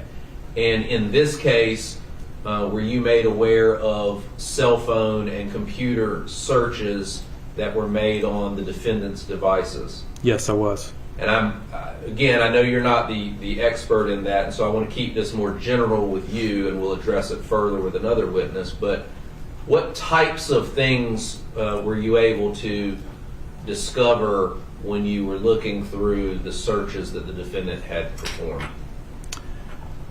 In general, there were lots of searches on violent incidents, violent people, mass shootings, school shootings, serial killers. There were searches on law, on murder, law as it relates to juveniles, consequences, bank robberies, rape. There was a significant search history on violent acts and violent events that have happened in the history. Did he search famous people that used bombs and things? Yes, yeah, he searched the Unabomber, Eric Rudolph, things of that nature. Did those searches stand out to you? It did, because they were individuals who committed mass acts of violence and then hid in the woods, which is essentially what he did. He committed a mass act of violence, had a book bag ready to go, which appeared that he was prepared to be in the woods for an unknown amount of time. Now, you said that there were searches about the law and very specific searches about those things as they relate to juveniles, etc. Correct. Did you reach out to his teachers to find out if any of those searches or these serial killer or spree shooter searches related to his schoolwork? No, we didn't disclose that to the teachers. Okay. At some point,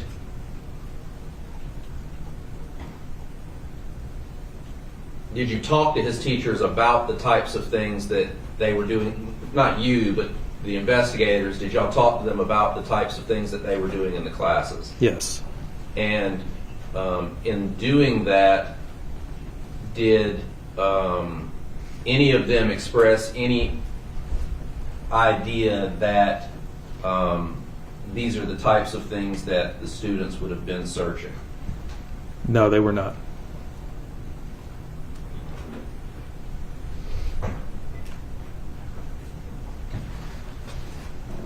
You said that he had searched things about mass and spree killings.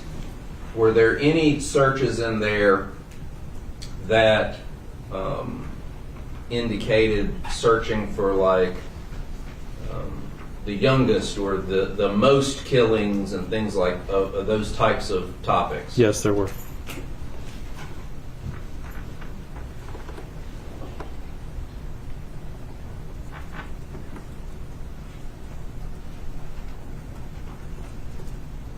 You say there were searches like that? Yes, sir.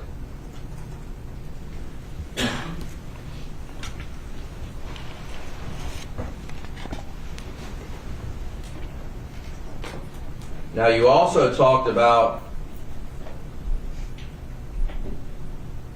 there being searches, or you didn't talk about it. Were there searches that you were able to look into to determine the types of things that the defendant may have been trying to purchase or looking to purchase? Yes. And what types of things were those? Those things included weapons, knives, gun parts, accessories. There were also searches on ballistic shields, ballistic materials, things of that nature. Now, when you talk about this and we're talking about these types of searches, are these like one-off searches, or to your understanding, were there significant numbers of searches? There's a significant number of searches. I'm merely giving a general idea of what these searches are about. Detective Pike was able to create a report that was much more extensive. Mr. Latour, we're going to break for lunch recess and resume at 2:30. I asked you about some conversations that you had with, or that were had with the teachers at Knightdale High School that had interactions either teaching the defendant or knowing the defendant, right? Yes, sir. You didn't personally do those interviews, fair? I did not. And I'd ask you a question about if there was an inquiry made of any of the teachers about mass shootings or reasons for the defendant to be researching any of those topics, and you didn't seem to remember or know if that had happened, and in fact said that you didn't share some of that information with them, right? That's correct. May I approach the witness, Your Honor? Yes.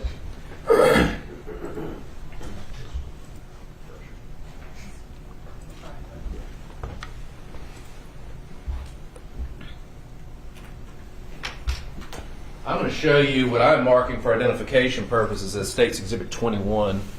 You know what that is? Yes, sir. This is a supplement to the investigation filed by Detective Harmon. All right. And is Detective Harmon one of the individuals that, with the Raleigh Police Department, who interviewed the teachers? Yes, sir. Did he interview a Cedric McLeod? Yes, sir. And have you reviewed that? Yes, sir. Okay, and there's some orange highlighter on there. Will you read that section just to yourself really briefly? Yes, sir.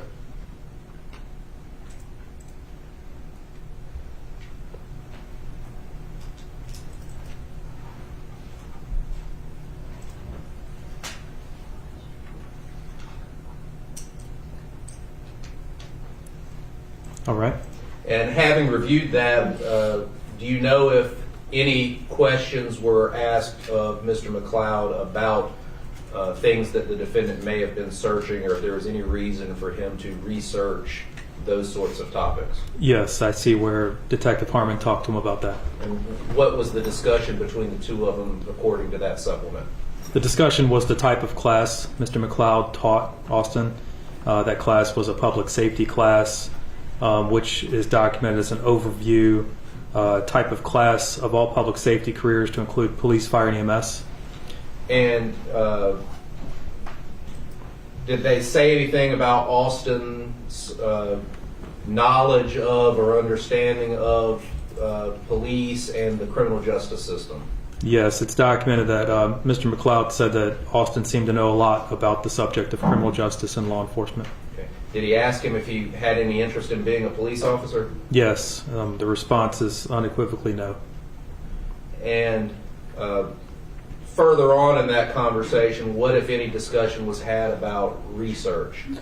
Detective Harmon asked him about those topics specifically, and Mr. McLeod said there wasn't any class reason that Thompson would have been researching school shootings, mass shootings, robberies, or burglaries. Okay. Now, Sergeant, we went through that note and that the defendant left at the house where he killed his brother. And in that note, there was some mention about the ammunition that had been used to kill James. Yes. What's your recollection about the statement in the note about that? It was something to the effect of he killed James with a subsonic 22 that he stole from Cabela's.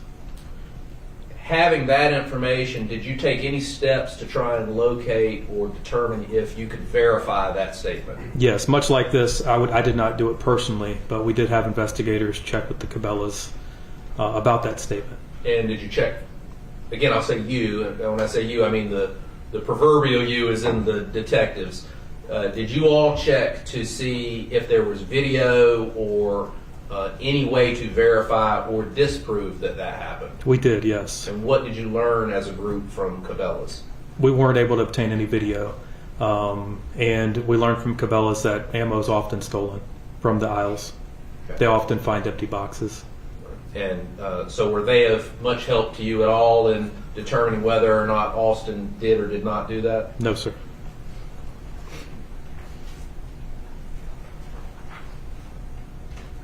At any point during your investigation, were you able to have any sort of conversation or interrogation of the defendant?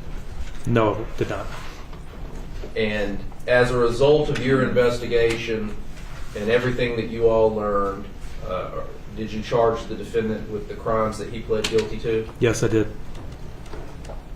I don't have any other questions at this time, Your Honor. Cross-examination, Mr. Thompson. Thank you, Your Honor.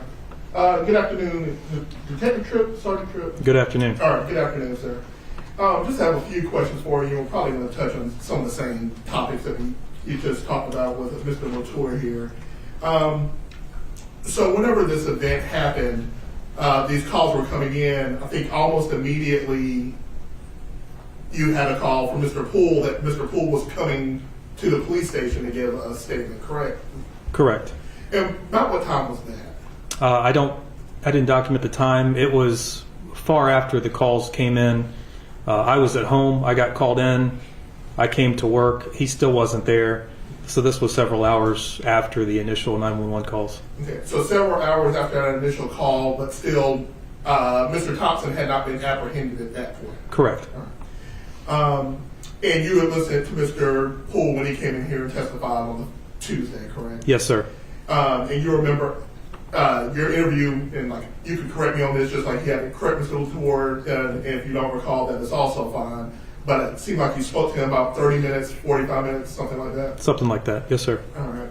And this was on like mere hours after the events that he watched that he was reporting these to you. Yes, sir. Now that we're speaking, I remember distinctly when I went to interview him, Austin had not been apprehended, so it would have been. Yeah. And I think at that point, just in your conversation with him, I think neither you nor he knew the extent of what you guys were talking about. Correct. And when he was talking to you about Austin, he had said that he was walking, and when I say he, meaning Austin was walking slow and nonchalant, Yes, sir. and was walking like a zombie. Yes, sir. And I now just want to talk to you a little bit about the note, and I won't reference it too much, but if you have it there, it may be helpful to you. I do not have it here. Okay. You may not need it, but if you do, just we'll grab it from Madam Clerk. You recall it being, we talked about it being stamped at 4:25, and when you say stamped, it's just the time that you attribute Austin putting at the top of that note. Yes, I believe I used the term stamp, but all I meant was it was documented at the top of the note of time and date. Okay. And almost like a journal entry, like this is the time and date that I'm purportedly writing this note. Yes, sir. And that seemed to line up with other things in your investigation, other things that you found. Yes, sir. In that note, he says he killed him, and he's talking about his brother at 4:20 or about 5 minutes off. I need to see the note, but that sounds about right. Yes, No, sir. we pass that to him, if you don't mind.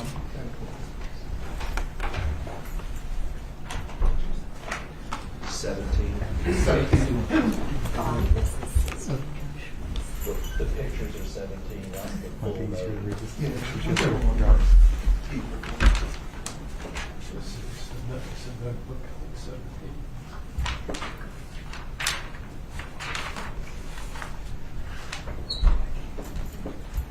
Thank you, Ron. Thank you, Madam Clerk.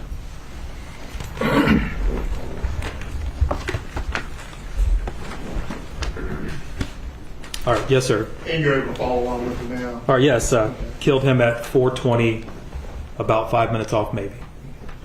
And then he says that, and I might have to zoom into, and we try to decipher some of his handwriting together, but he kept breathing, so I stabbed him, and he stopped breathing about 10 to 15 minutes later. Yes, sir.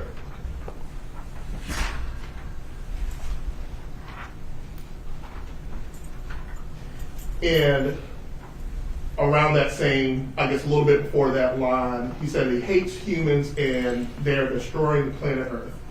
Yes, sir.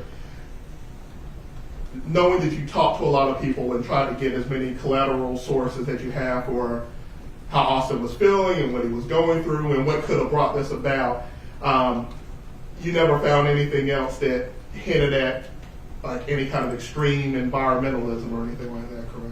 No, sir. Not from anybody specifically. And nothing in his internet searches hinted at, I guess when you're talking about people destroying the earth, that being the goal or that being a stated interest of his. If I recall correctly, I believe that was a search in his phone, more, almost just like it was written in the note. And he also mentioned that he had no goal in the note, correct? Yes. And that he was not suicidal, but also did not care if he lived or died. Yes, sir. But he didn't want to die, but it was going to happen anyways. Yes, sir. And then later, further down the line, it says, "Bye, Dad." Yes. But there's "bye" is misspelled. It's just "by, Dad." There's a few misspelled words in the note. Yes, sir. For sure. And just, I guess, going along with that train of thought, "I don't like you, Mom." Yes, sir. in any of the conversations you had and the searches and interviews that you had conducted, was there any kind of strife reported between Mom and Austin? In interviewing both parents, it was apparent that he was closer to his father. Did activities with his father, hunted, fished, things of that nature. Didn't do a whole lot with his mom. Mom was in the house. Mom drove him to school, but certainly seemed a whole lot closer to his father. And that seemed the same with his other brother as well, James as well. They did their activities with Dad, and Mom was handling the home stuff. Yes, sir.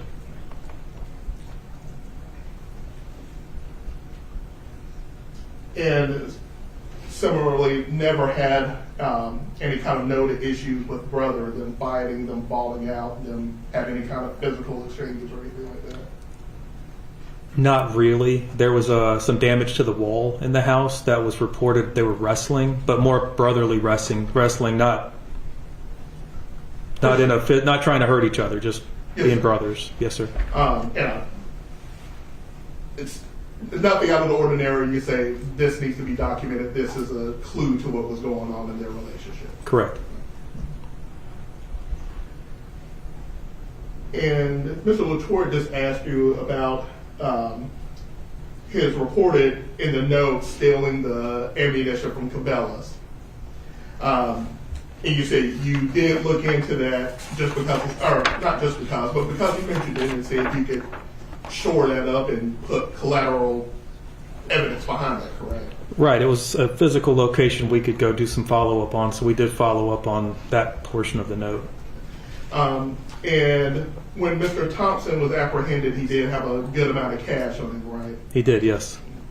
And I think Mr. Thompson reported that there were ammunition and guns strewn about the house. Yes, sir. And I don't remember the word you said. I think Mr. Thompson reported as a regular amount of ammunition. I think you used the word that you didn't think that is a typical amount of ammunition for people to have around the house. I think I was asked if that was normal, Right. and I would say most houses don't have that amount of ammunition, but he did have a reason as to why he had that amount of ammunition. And do you recall if he had various different kinds of ammunition and types and rounds? Yes, You aware if he had 22 ammunition as well? I believe so, yes.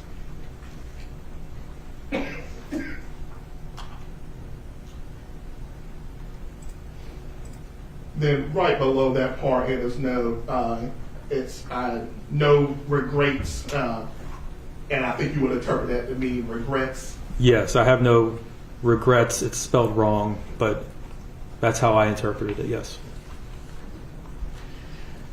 We had mentioned the older Mr. Thompson as well, and I think you had said it with Mr. LaTour. It's fair to say that they've been cooperative throughout this. Yes, sir. And I'm assuming in your training experience that is not always the case when you have family members involved, and they may want to fight you, or not physically fight you, but not want to turn things over, not want to turn phones over, things like that. I know what you mean. Yes, that's correct. And you can still go through the process of getting a court order and a judge to sign off to get their phones, but it's typically easier if they just turn them over to you. Yes, sir. And they were willing to turn them over to you. Yes, sir. And they turned over their own phones as well, correct? I thought that's what you were talking about. Yeah. They did turn over their own phones at my request. Yes, and the phone from Austin was found. That was something we found. Gotcha. Yeah.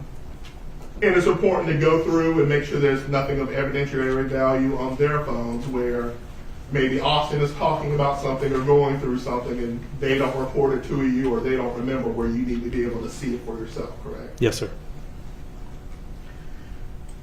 And it's, don't want to put words in your mouth, but it's an interesting position for you to be in because the Thompson family is both accused Austin and also the victim of this. Yes. And Mr. Thompson had kept in enough contact with you when he found something in Austin's room that he thought you may be interested in. I think at that point he is represented by an attorney, so went through the attorney to get you that information. That's correct. And in that chapstick tube, when you're going through and the pictures that we saw that you would think you would purport to be a bomb or some kind of explosive once you look them up. Once you Google them. Yes. Okay. And I'm just talking about the ingredients. Oh, yes, sir. Yes, sir. With that, when you just Google ammonium nitrate and aluminum potassium, is that just not a deep dive for you to take? It's not a deep dive, and it pretty quickly gets into an explosive type material. And thank you for that. It's not a dark web thing or anything like that. It's just when I plug this in, this is what's going to come back to me from Google. Yes, sir.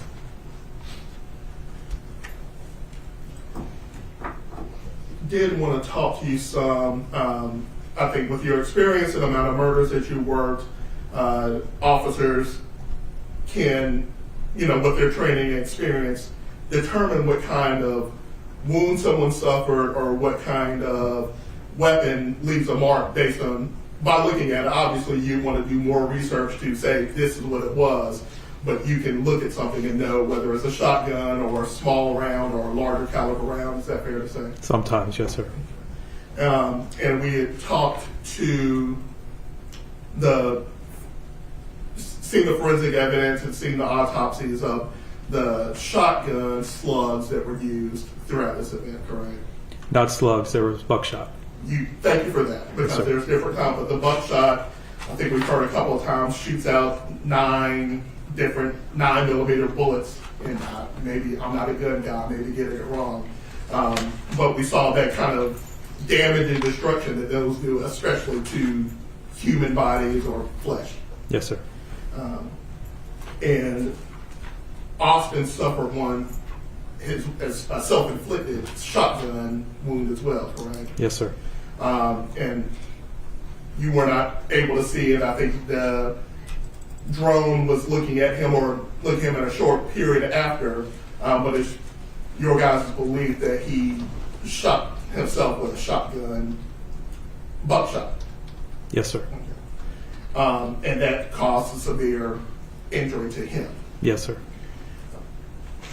And he was spent the next 3 weeks in the hospital. He spent longer than that in the hospital. And I locked him in that because that's what Dad was saying. Do you know how long he was in the hospital? I do not, but it was longer than that. Okay.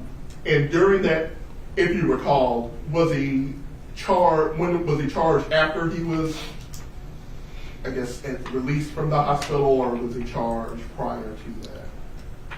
I took out petitions on him pretty quickly. Right.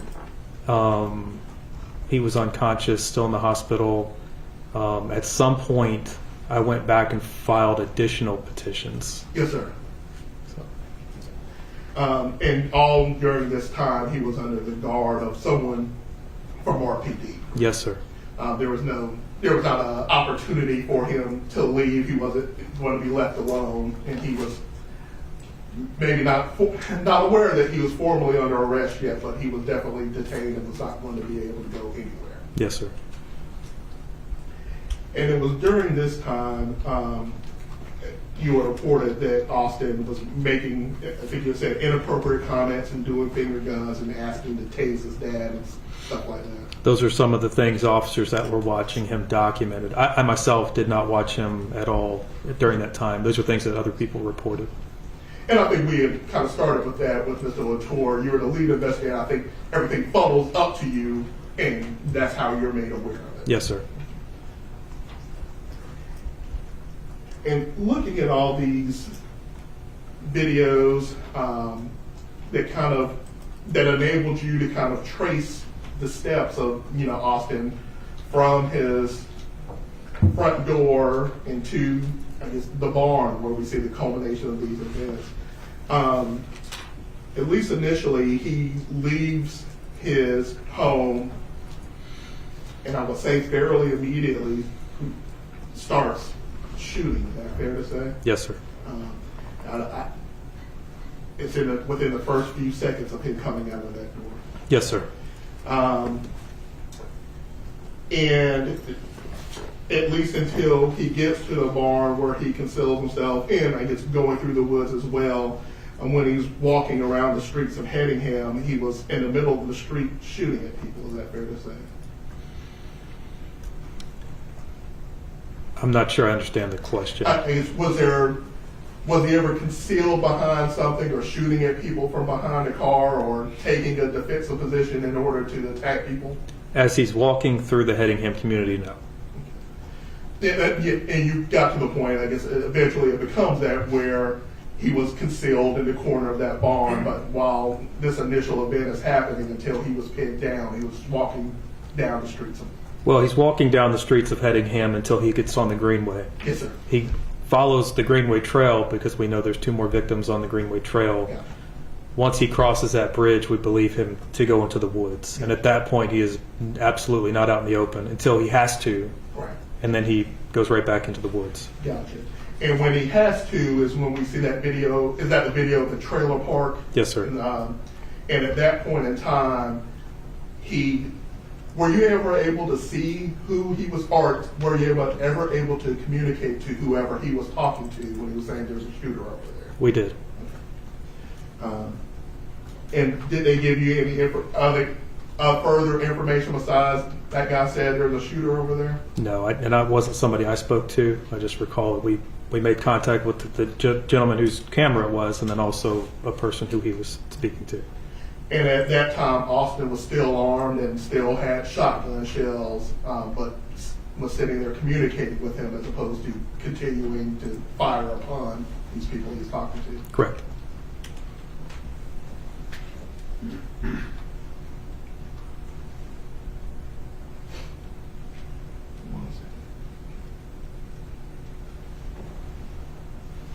No further questions. Thank you, sir. Sir. Further questions, Mr. Latour? I just want to ask a couple clarifying questions, possibly. There were some questions, Sergeant, about one of the witnesses telling you, describing the way he walked as zombie. How did you take that when he was explaining that to you? I took it as face value. He was describing this gentleman walking in front of his house slowly, but that is what a term he used to characterize what he was seeing. So, did you take it as someone who was disassociated or walking around aimlessly like a zombie, or just the pace at which the person was moving? I took it as the pace. We also were able to review video later showing him kind of move quickly across Black Wolf Run and then eventually slow to a walk. And that's how I interpreted it. And is that the location where that witness who used the word zombie was referring to how he was walking? That's very close to where he would have seen him walk. I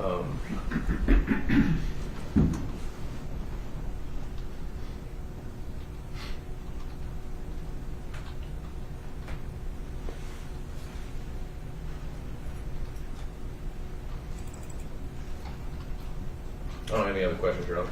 Mr. Thomas? Thank you, sir. Thank you, Sergeant. You may step down. Thank you, Your Honor.